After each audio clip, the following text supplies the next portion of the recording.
नमस्कार विद्यार्थियों, मैं मक्खन गोयल आप सभी का स्वागत करता हूं आपके अपने वेदिका क्लासेस के यूट्यूब चैनल में। आज हम बात करेंगे इलेक्ट्रिशियन और वायरमैन सेकेंड ईयर में प्रैक्टिकल को लेके। आज का अपना प्रैक्टिकल रहेगा 4 पॉइंट स्टार्टर का प्रयोग करते हुए डीसी जो कंपाउंड मोटर होती है उसको कैसे प्रचलन किया जाता है। इसके लिए अपन सबसे पहले जो अपना 4 पॉइंट स्टार्टर है उसका पूरा विवरण देखेंगे, फिर जो अपनी कंपाउंड मोटर होती है उसके बारे में बेसिक जानकारी लेंगे। और प्रैक्टिकल की तरफ बढ़ने से पहले अपन एग्जामिनर के द्वारा जो अपन को थ्योरी कॉपी दी जाती है उसका वर्णन आप समझेंगे कि उसके अंदर कौन कौन से पॉइंट लिखने होते हैं, कौन कौन से औजार चाहिए, क्या क्या सावधानी रखी जाती है और कैसे उसका कनेक्शन डायग्राम बनाएंगे। ये अपनी जो रिटर्न कॉपी अपन को तैयार करनी होगी उसका मैटर तैयार किया गया है। जब भी अपन प्रैक्टिकल करेंगे ना तो उसकी रिटर्न फाइल अपने पास तैयार होनी जरूरी है। अपन पहले रिटर्न कार्य के बगैर सीधा प्रैक्टिकल कभी भी नहीं कर सकते, क्योंकि कुछ एक चीज़ें अपन को रिटर्न में समझना बहुत ही ज़रूरी है, फिर अपन प्रैक्टिकल पे आएंगे। तो देखिए ये आप जैसा कि देख रहे हैं रिटर्न फाइल, तो सबसे पहले अपना ये रखेगा उद्देश्य अपना क्या रहेगा, तो डीसी कंपाउंड मोटर को 4 पॉइंट स्टार्टर से प्रचलन करना। फिर जो आवश्यक सामग्री होती है इसका ज्ञान होना अपने पास जरूरी है। अगर डायरेक्ट हम प्रैक्टिकल पे चले जाएं और अपने पास इंस्ट्रूमेंट ही पूरे न हो तो प्रैक्टिकल करने में अपन को परेशानी होगी। फिर देखिए कार्यविधि आपको लिखनी किसी तरीके से नहीं होती है, सिर्फ और सिर्फ डायग्राम के द्वारा अपन को समझाना होता है भी अपन ने ऐसा ऐसा कार्य किया है। कार्यविधि को तो अपन A to Z प्रैक्टिकल के रूप में करके ही बताते हैं। तो आइए पहले इसका सर्किट डायग्राम जो है उसको समझ लेते हैं। अगर आपने सर्किट डायग्राम अच्छे से समझ लिया तो अपना प्रैक्टिकल पूरा हो जाएगा, ठीक है। तो इसी क्रम में देखिए डीसी कंपाउंड मोटर की बात की जाए तो डीसी कंपाउंड मोटर में टर्मिनलों की संख्या होती है 6। आप देखेंगे तो सबसे पहले टर्मिनलों की पहचान करना तो अपन लैम्प टेस्ट द्वारा या जो अपना मल्टीमीटर होता है उसके द्वारा अपन कर सकते हैं। युग्म ज्ञात कर लेंगे, फिर अपना आर्मेचर, फील्ड वाइंडिंग और एक प्रतिरोध की जो वाइंडिंग रखी जाती है इसे अपन कहते हैं एक्स्ट्रा वाइंडिंग। इसमें देखिए 6 टर्मिनल होंगे, एक आर्मेचर के और 2 प्रकार की वाइंडिंग में। कंपाउंड मोटर आपने देखी जाए तो 2 तरीके से तैयार की जाएगी, एक फील्ड शॉर्ट शंट व लॉन्ग शंट। अब देखिए 6 टर्मिनल मोटर के और 4 टर्मिनल अपने पास में स्टार्टर के। अब इनका संयोजन का जो तरीका रहेगा वो क्या रहेगा, तो अपने पास पता है डीसी सप्लाई में अपने पास 2 टर्मिनल होते हैं, एक पॉजिटिव दूसरा नेगेटिव। तो सर्वप्रथम अपन को क्या करना होगा, जो डीसी का पॉजिटिव टर्मिनल है उसको अपन लेंगे और जो अपना स्टार्टर के अंदर जो एल लिखा हुआ, लोड लिखा हुआ है, लाइन लिखा हुआ है, उस टर्मिनल के द्वारा डायरेक्ट जोड़ दिया जाता है। देखिए इसके साथ अपन ने क्या लगा दिया, एमीटर। ये क्या करेगा, इसके मध्य की धारा को डिनोट करेगा। फिर जो माइनस का टर्मिनल है अपन उसको लेंगे और प्लस और माइनस के बीच समांतर में अपन क्या लगा देंगे, वोल्ट मीटर का संयोजन कर दिया जाता है। अब इसी क्रम में आगे बात की जाए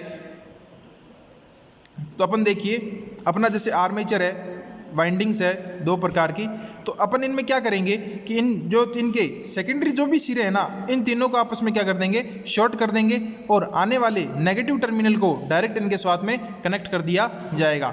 अब देखिए तीनों का एक सेकंड टर्मिनल अपन ने शॉर्ट कर दिया और तीनों के जो प्राथमिक सिरे हैं वो रिक्त बचे हुए हैं, तो उनको क्या करेंगे, जो अपना स्टार्टर है 4 पॉइंट उसके अंदर एक में तो अपन ने एल लाइन दे दिया और फिर डीसी से जो आपके 3 बच रहे हैं उनको जैसे आर्मेचर है, फील्ड वाइंडिंग है या F1 F2 होता है, एफ डैश के नाम से जाना जाता है, तो फील्ड वाइंडिंग को फील्ड वाइंडिंग से जोड़ देंगे, एफ डैश को जो एक्स्ट्रा अपनी फील्ड वाइंडिंग है उसके द्वारा जोड़ दिया जाता है। ये कनेक्शन समझने के बाद अपन पूरा चलेंगे प्रैक्टिकल के ऊपर।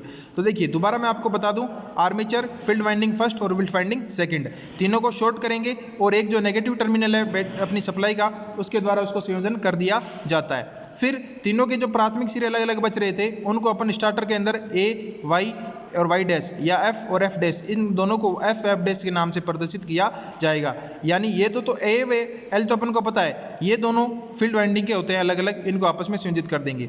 और आने वाली सप्लाई के साथ में ICDP फ्यूज लगा है, एमीटर लगा है, वोल्ट मीटर लगा है। एमीटर धारा को मान बताएगा, वोल्ट मीटर वोल्ट मान के प्रदर्शित को करेगा। और देखिए अपन को इसके अंदर क्या लिखना होगा, और इसके अंदर अपन को लिखना होता है सावधानियाँ। तो सावधानी में सबसे पहले देखें तो किसी प्रकार के संयोजन को आवश्यक ना छोड़े, यानी सभी टर्मिनलों को आपस में अच्छे से संयोजित करे, ढीला भी नहीं छोड़ना। फिर स्टार्टर के हैंडल को अंतिम खंड पर ले जाके उसको तुरंत ना छोड़ें, धीरे धीरे उसको स्टार्ट करना होता है, अपने अनुद्देश्य के दिशा में कार्य करें। परिणाम लिखना जरूरी है। देखिए परिणाम अपना क्या होगा कि उपरोक्त प्रैक्टिकल के द्वारा अपन ने 4 पॉइंट स्टार्टर की सहायता से डीसी कंपाउंड मोटर का सफल प्रशिक्षण किया है।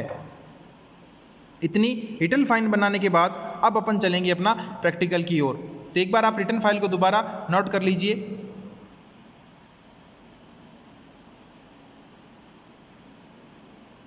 अब मैं चलता हूँ आपको प्रैक्टिकल की तरफ, जहाँ पे अपन पहले स्टार्टर का वर्णन करेंगे, फिर डीसी कंपाउंड मोटर होती है उसके टर्मिनलों की पहचान करेंगे। तो देखिए, जैसा कि अपन देख रहे हैं, दिया गया डायग्राम अपना 4 पॉइंट स्टार्टर का होगा। 4 पॉइंट का मतलब इसमें कनेक्टिंग टर्मिनल कितने होंगे? 4 होंगे। जैसे देखिए 1, 2, 3 और 4। इसमें देखो बात की जाए तो सबसे पहले अपन को पता है एल या जो लाइन का होगा तो डीसी की सप्लाई होगी, उसमें पॉजिटिव टर्मिनल डायरेक्ट यहाँ पे दिया जाएगा।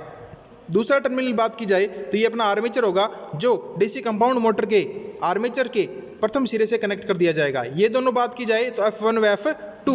F1 होगा जो इसके टर्मिनल से प्राथमिक सिरे से जोड़ दिया जाएगा, और जो अपनी जो तीसरी नई वाइंडिंग है उसको F2 के द्वारा जोड़ दिया जाएगा। तो ये अपन को पता है, ये इसके अंदर हैंडल होता है, ये इसकी होल्डिंग कॉइल, ये इसकी ओवरलोड कॉइल।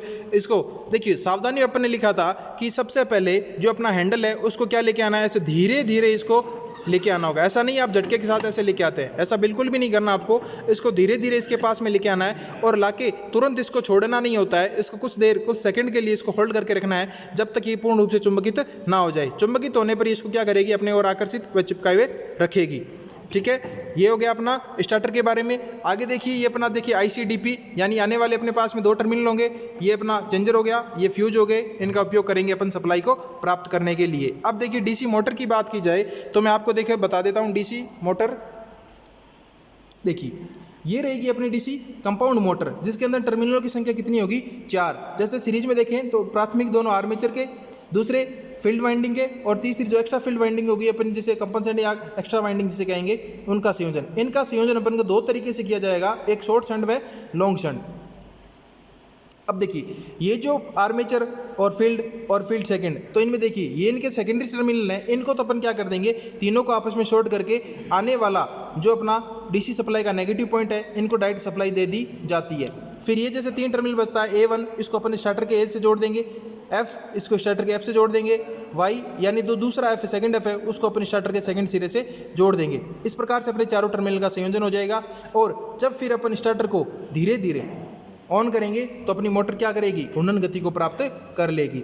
इसके लिए अपन की डीसी सप्लाई की आवश्यकता बहुत ही जरूरी है। अब देखिए एग्जाम के अंदर एग्जामिनर आपको प्रैक्टिकल पूरे संयोजन करवाएगा। अगर अपनी लैब के अंदर डीसी की मौजूदगी है तो उसको अपन स्टार्ट करके दिखा सकते हैं, अगर मौजूदगी नहीं है तो कनेक्शन आना आपको जरूरी है। इसके लिए आपको दोबारा रिपीट मैं कर देता हूँ कि अगर इनके प्राथमिक सिरे मानते हैं तो इनको छोड़ दिया जाएगा, ये इनके सेकेंडरी सिरे हैं तो इन तीनों को आपस में शॉर्ट करके डीसी सप्लाई का नेगेटिव टर्मिनल दे दिया जाएगा।